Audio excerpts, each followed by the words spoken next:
Je m'appelle Eric Edwards et je suis né à Bayonne, en France, dans le sud-ouest de la France, c'est-à-dire dans le Pays Basque.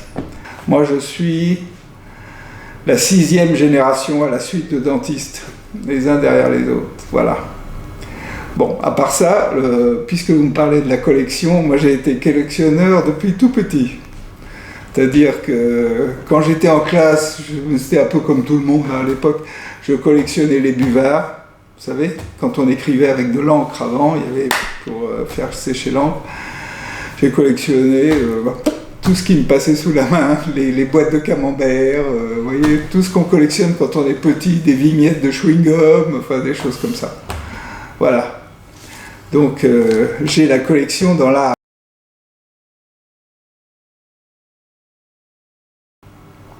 C'est plus quand j'ai eu 25 ans par là. J'ai commencé à gagner un peu d'argent, donc je pouvais acheter des choses. Et voilà. Et c'est comme ça que c'est venu. C'est plus vers 25 ans. J'ai commencé à collectionner les ivoires chinois anciens.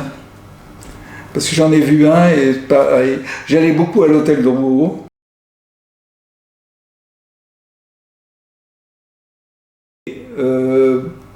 Je dirais que la majorité de mes achats, je les ai faits soit chez des marchands, soit au marché aux puces. Je ne sais pas si vous voyez où c'est à Paris, dans le nord, là-haut, à Paris. Enfin, il y a plusieurs marchés aux puces, d'ailleurs. Hein. Il y a le très grand Clignancourt, et puis vous aviez Montreuil, Vanves, etc. Alors, il y a une époque où, avec un ami qui était marchand, c'est lui qui m'avait vendu, d'ailleurs, le premier Sannu, là, on faisait... Tous les samedis matins, on démarrait à Montreuil à 6h du matin, on allait à Vanves à 8h et à 9h on était au marché de Clignancourt, vous voyez, pour avoir la marchandise dès qu'elle sortait de chez les brocanteurs ou choses comme ça. Mais j'ai acheté aussi beaucoup chez lui, il a acheté... Parce que, je vais vous dire, moi je pense que les bons achats, les meilleurs achats qu'on fasse, ce sont chez les marchands. Parce que les bons marchands, ce sont des gens déjà passionnés. Donc, ils font déjà un tri, vous voyez, entre ce qui est beau, ce qui n'est pas beau, ce qui est, comment on pourrait dire, émouvant, pas émouvant. Vous voyez ce que je veux dire? Quand vous avez un marchand très intelligent, c'est formidable parce que ça devient quelqu'un qui vous apporte des choses que vous auriez mis, je ne sais pas moi, 15 ans à trouver. Et il vous l'apporte. Vous voyez ce que je veux dire? Ouais. Donc, en fait, c'est pour ça que la majorité de ce que j'ai acheté, ça a toujours été chez les marchands. Mais aux puces, il y avait aussi des très bons marchands. J'ai fait un ou deux achats formidables aux puces de peinture française, ancienne. Extraordinaire. Mais c'était un marchand remarquable, qui vendait d'ailleurs aussi bien... Bon, on ne dira pas son nom, mais à un des conservateurs du musée du Louvre, il lui vendait des tableaux, vous voyez? Donc au marché aux puces, il y a de tout, c'est comme partout. Hein. Il y a des gens extraordinaires qui ont des petits stands misérables et qui ont de la marchandise intéressante.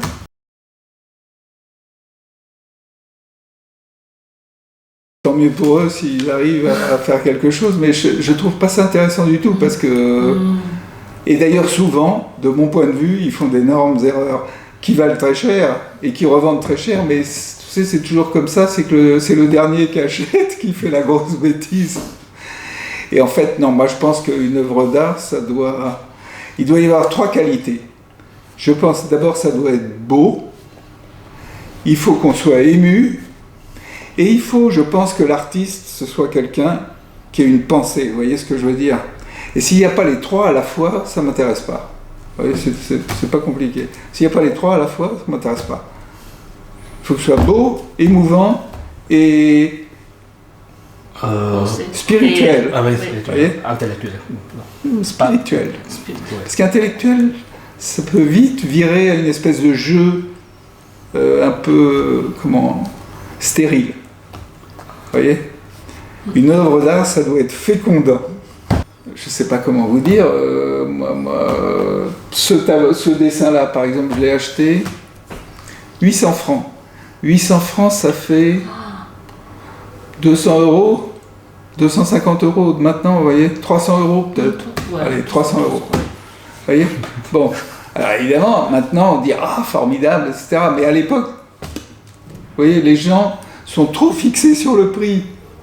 Ça les empêche de voir des choses à côté qui sont très bien et qui valent rien. Vous voyez ce que je veux dire? Enfin, qui valent. Ça vaut, moi je trouve, ça vaut artistiquement, mais ça vaut pas forcément de l'argent. Vous voyez ce que je veux dire? Où vous arrivez à voir avec vous. Ce qu'il y a, c'est qu'évidemment, il faut avoir confiance en soi. Et il ne faut pas avoir de préjugés. Il ne faut pas dire « je veux ça » parce que ça correspond à tel critère, parce qu'un tel a dit que c'était bien, etc. Moi, je m'en fiche. Même le plus grand connaisseur du monde dit « ça c'est bien, je trouve que c'est pas bien », je dis « c'est pas bien ». Il me dit « ça c'est pas bien », je dis « c'est bien, je pense que c'est bien ». Vous voyez ce que je veux dire? Je pense que pour acheter bien, il faut écouter personne. Si, il faut écouter des gens qui vous montrent des choses, vous voyez, mais pas qui vous imposent un point de vue ou une ligne ou une chose comme ça. Mais je pense qu'on peut trouver, n'importe qui peut trouver des choses formidables, à condition puis d'écouter l'émotion. Oui, ça compte, hein, bien sûr, c'est sûr.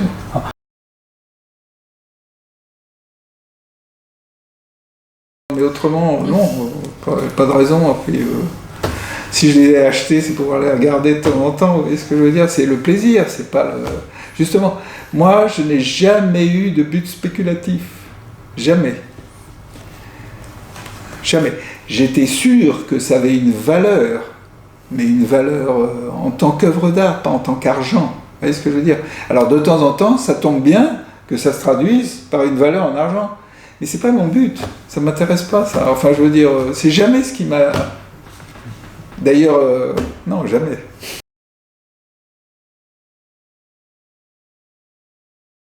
Le sens de la... Oui, c'est ce que je vous disais tout à l'heure. C'est que c'est une forme d'oxygène. C'est nourrissant. Voilà. Nourrissant pour le cœur, pour l'esprit et pour les sens, c'est-à-dire la jouissance de la vue,